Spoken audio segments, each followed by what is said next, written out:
Opúsculo Humanitário, Nízia Floresta, Parte 6. 59.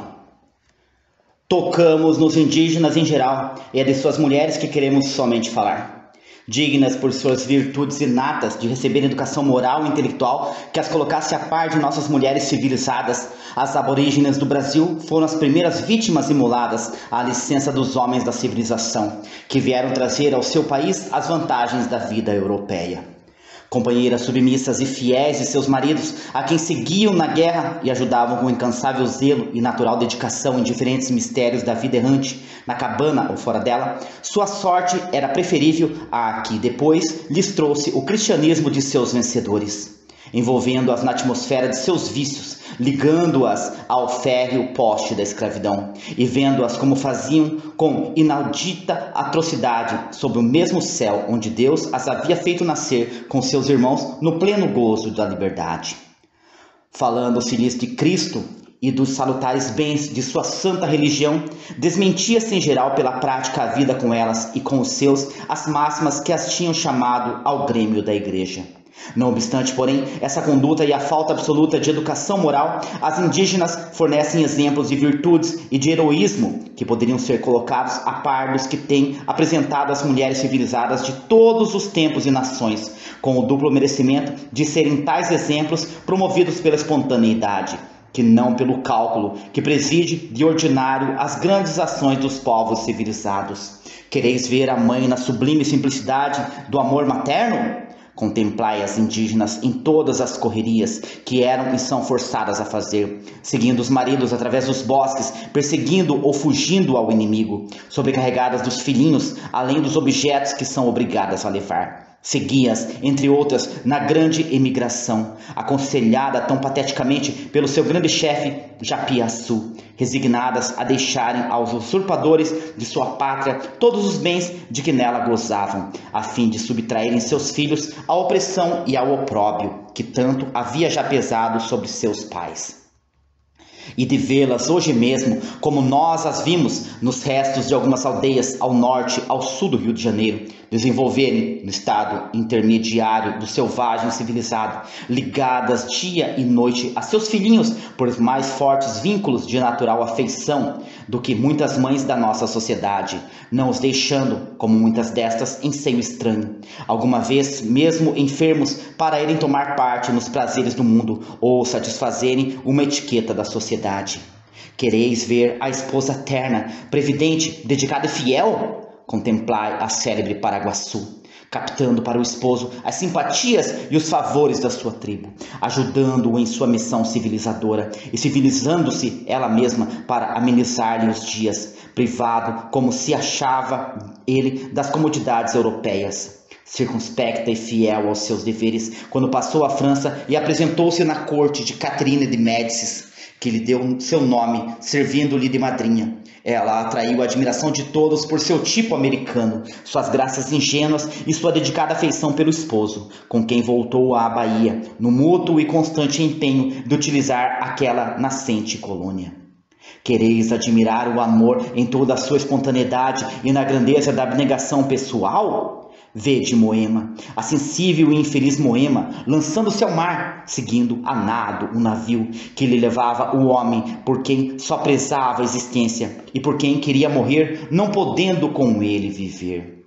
Quereis, enfim, admirar a guerreira em toda a glória das armas? Atentai para a intrépida esposa do célebre Camarão, seguindo à frente de outras as pegadas do esposo, e duplicando-lhe os louros colhidos em tantos combates sobre o famoso solo pernambucano. As privações e perigos que ela arrostou nas mais difíceis crises, a coragem e a constância que desenvolveu quando as armas do denodado guerreiro indígena faziam com as de Henrique Dias e Vieira o terror dos aguerridos.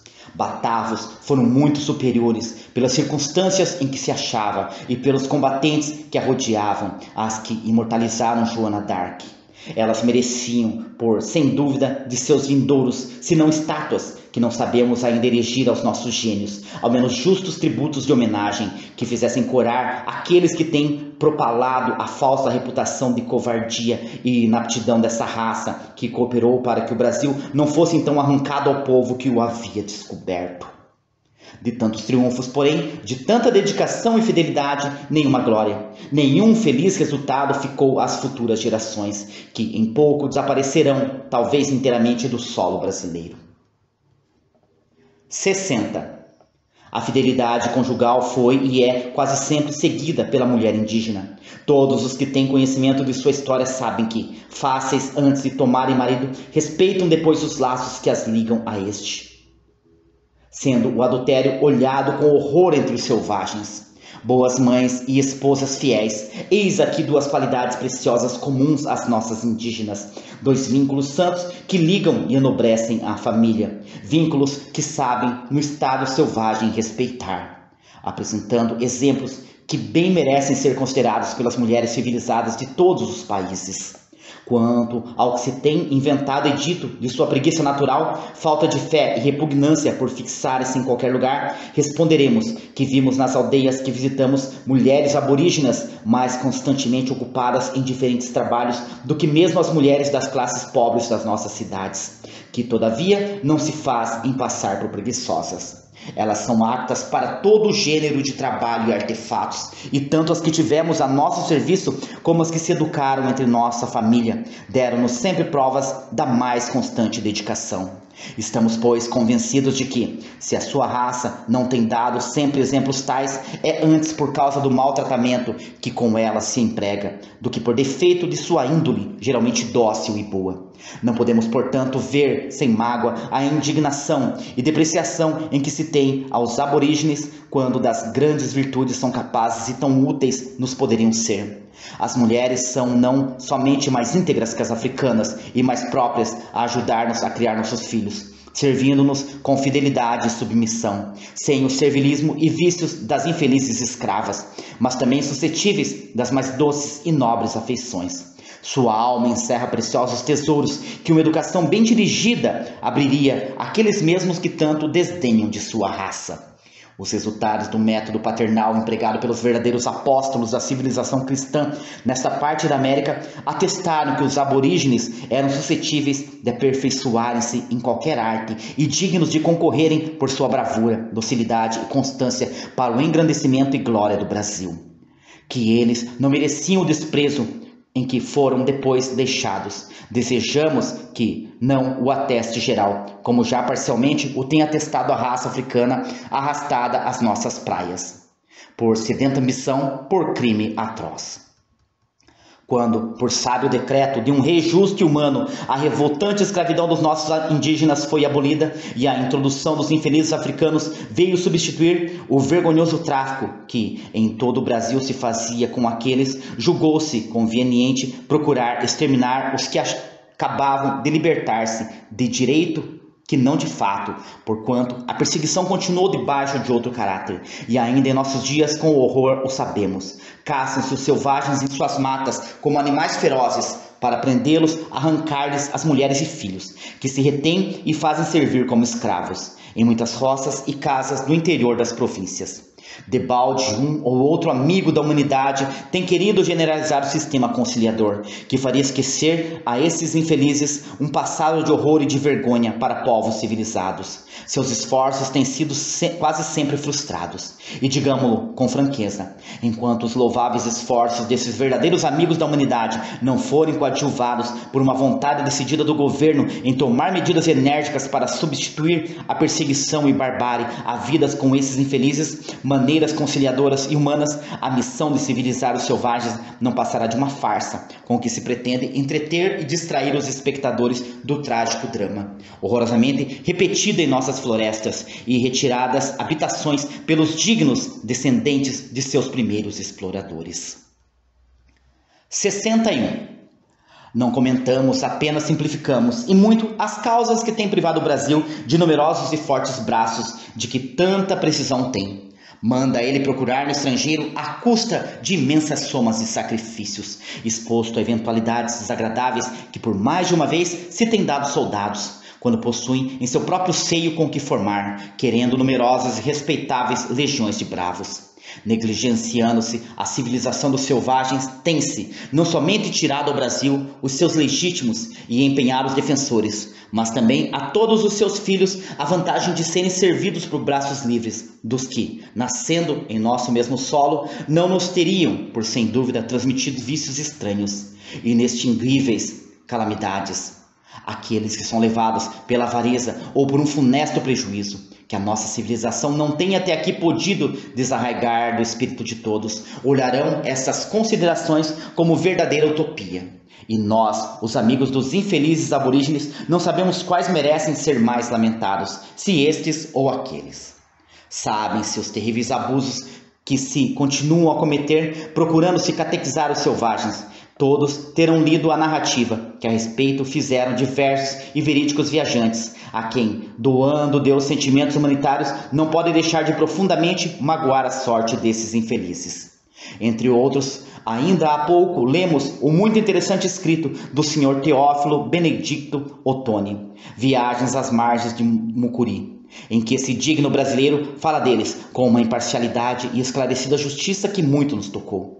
Permita-nos citar aqui algumas linhas do relatório dessa viagem, que comprovam parte do que dissemos e pensamos a respeito deles. Em 1849, um sargento e os poucos soldados que ficaram no quartel de Santa Cruz traziam os selvagens em contínuos e duros trabalhos e os castigaram com palmatória, chicote e tronco. No entanto, a medida dos sofrimentos dos infelizes só transbordou quando seus cruéis opressores também lhes tomaram as mulheres e filhas, fazendo do quartel um horroroso serralho. Atualmente, o encontro dos homens da espingarda com os selvagens prova o terror de que estão estes possuídos, e é uma confissão solene dos atentados cometidos outrora por aqueles. Quando uma tribo brava encontra nos matos um homem de espingarda, o movimento instantâneo dos selvagens é correrem e embrenharem-se, e o único meio de detê-los é obrigá-los a chegarem à fala, é bradar-lhes repetidas vezes estas palavras sacramentais: Jack Jemenuk, Jack Jemenuk, que querem dizer: já estamos mansos, já não somos matadores. Ouvindo esta reclamação em que os crimes antigos são confessados pelos catequizadores, o selvagem cessa de fugir, depõe o arco e ordinariamente responde: Sincorana, Sincorana, que quer dizer: tenho fome, tenho fome. Em outra parte, falando ainda das perseguições que tornaram infrutíferas suas medidas conciliadoras para atrair os selvagens, ele acrescenta: traídos e decimados, os infelizes se concentraram pelas brenhas para fugirem à escravidão, ao bacamarte e ao veneno, porque para a vergonha da civilização, o veneno tem sido muito empregado contra os selvagens nas imediações do Mucuri. Conta-se até o horroroso caso de uma tribo inteira vítima dos sarampos, que, com o fim de exterminá-la, lhe foram perfidamente inoculados, dando-lhes roupas de doentes atacados daquele mal. A maior parte dos atentados cometidos pelos selvagens nestes últimos anos têm sido atenuados pela atendível circunstância de haverem sido cometidos em defesa da liberdade de seus filhos e da pudícia de suas mulheres. Tais são as causas que levaram quase sempre, em todos os tempos, os nossos selvagens a mostrarem-se cruéis. Tiveram e terão sempre razão para isso, enquanto os nossos civilizadores cristãos não quiserem compreender que somente palavras persuasivas e práticas evangélicas e não o ferro, o veneno e a licença devem pregar para a civilização dos restos dessa grande e nobre raça.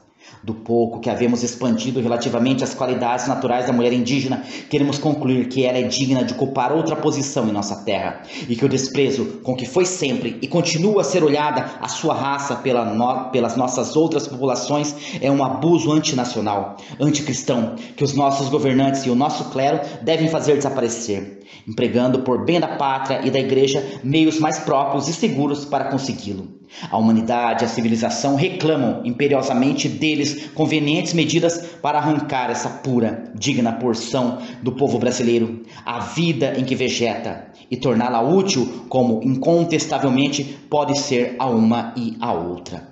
Oferecendo nosso mesquinho óbolo à nobre causa das nossas aborígenes, temos concluído os pontos principais que fazem objeto deste opúsculo. Pontos que procuraremos melhorar, desenvolver, se o tempo e a saúde, que hoje nos são contrários, voltarem mais propícios e risonhos. Resta-nos, depois de uma observação mais, invocar ainda uma vez para as nossas mulheres em geral, melhor educação, destino mais digno delas. 62.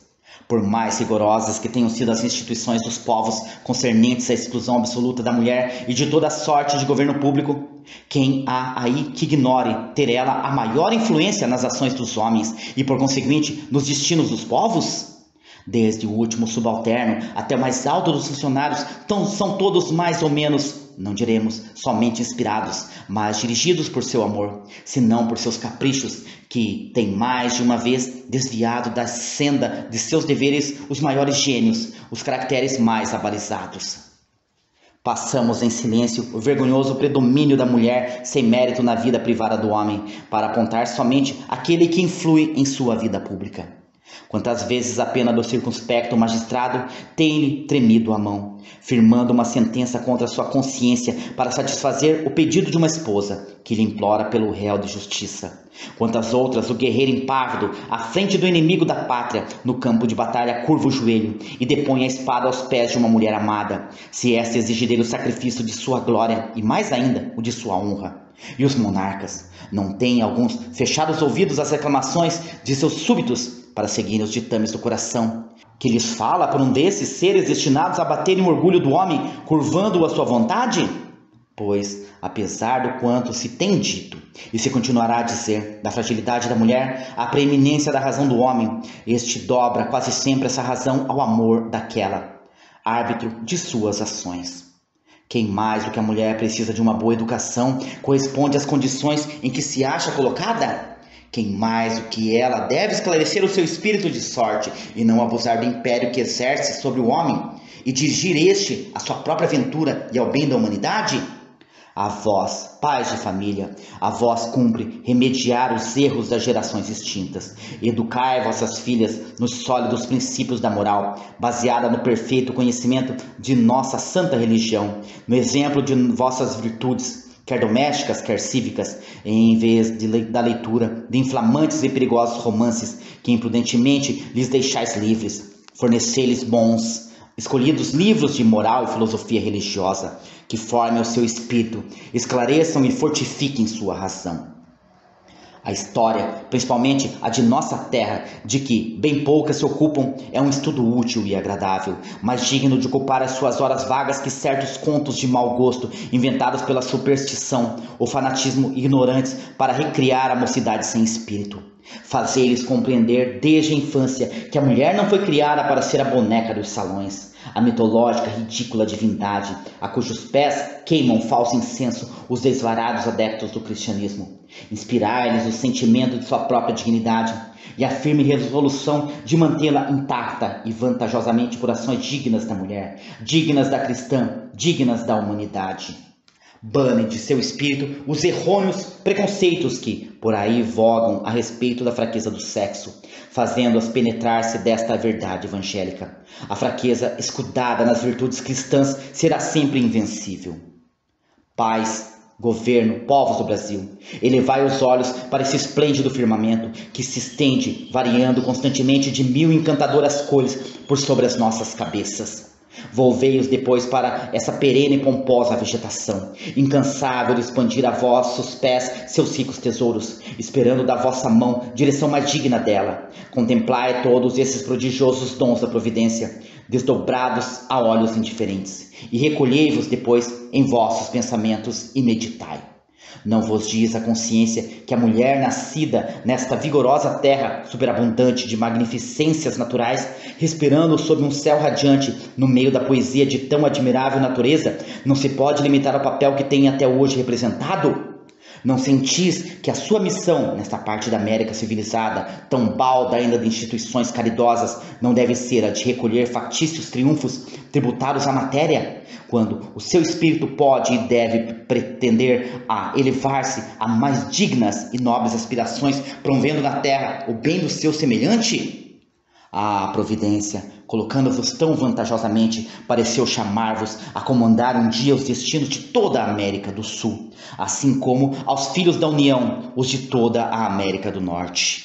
Eia, se, com mais rico solo do que o dos Estados Unidos, faltou-vos a mola principal, a educação, para a par deles marchardes. Preparai-vos, ao menos, a satisfazer dignamente a parte essencial da grande missão que vos fora destinada. Educai para isto a mulher, e com ela marchai avante na imensa via do progresso, à glória que leva o renome dos povos à mais remota posteridade. Fim.